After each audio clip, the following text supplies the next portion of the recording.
Hi, boys and girls. Today I'm going to do the read aloud for Jimmy Carter, A Good Citizen. Um, Before doing this read aloud, I searched him up online and I found out some interesting things that I wanted to share with you because I thought you might enjoy them too. So, Jimmy Carter was the 39th president. His family owned a peanut plantation, and so his Secret Service name was Peanut One. When he was the president, he created the Department of Education. And when he was a child, he always loved reading and he was a basketball star. All right, so let's read about Jimmy Carter, a good citizen. James Earl Carter Jr. was born in 1924 in the small town of Plains, Georgia. As a young boy, Jimmy Carter learned from his parents to be fair and honest. His parents taught him the importance of being a good citizen. Jimmy knew that being a good citizen meant serving others. In the years to come, Jimmy Carter would grow up to serve his community, his state, his country, and the world. All right, I want us to stop right here for a moment and let's do a ask and answer strategy. So I'm thinking as I read. As I read, I can ask myself and answer questions to help me focus on the most important details.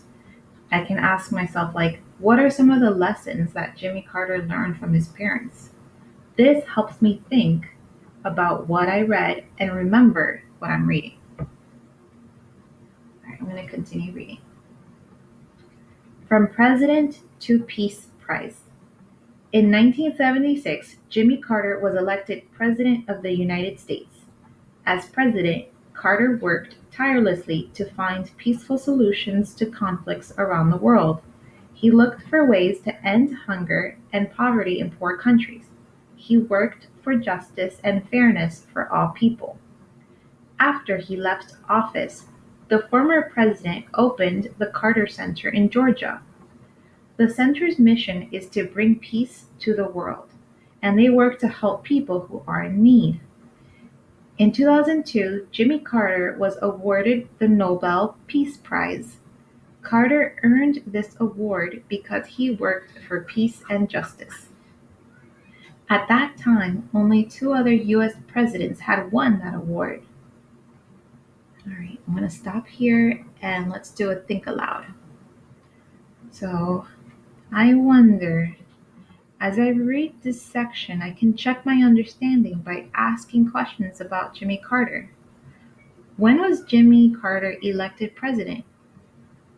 Why was Jimmy Carter awarded the Nobel Peace Prize? So you can think those questions and maybe go back to the text to see if you can find your answer, or you can keep reading to see if your answer is there. Do you remember when Jimmy Carter was elected as President of the United States? Do you remember why Jimmy Carter was awarded the Nobel Peace Prize? Maybe in the second read you can remember it or focus on that information when you reread it or re-listen to it. All right, let's continue to read. Building homes for others. I believe this is the photograph that goes with this section. One day, Carter and his wife, Rosalind, heard about a group called Habitat for Humanity. This group is made up of volunteers. The volunteers build homes for people in the United States who can't afford a home. The Carters began showing up to help build houses. Many other people became interested. More and more people volunteered to help out. Other people raised money to build even more houses. Let's stop right here and ask and answer questions. As I continue to read, I can ask myself, what does Habitat for Humanity do? Why is it important to volunteer to help others? Do you remember? Maybe the second time around listening to this, it will come to you. Let's continue to read. We're almost done. Jimmy Carter has always believed that people should share their time and talents with others. He models this every day by being a good citizen. All right, and that's it.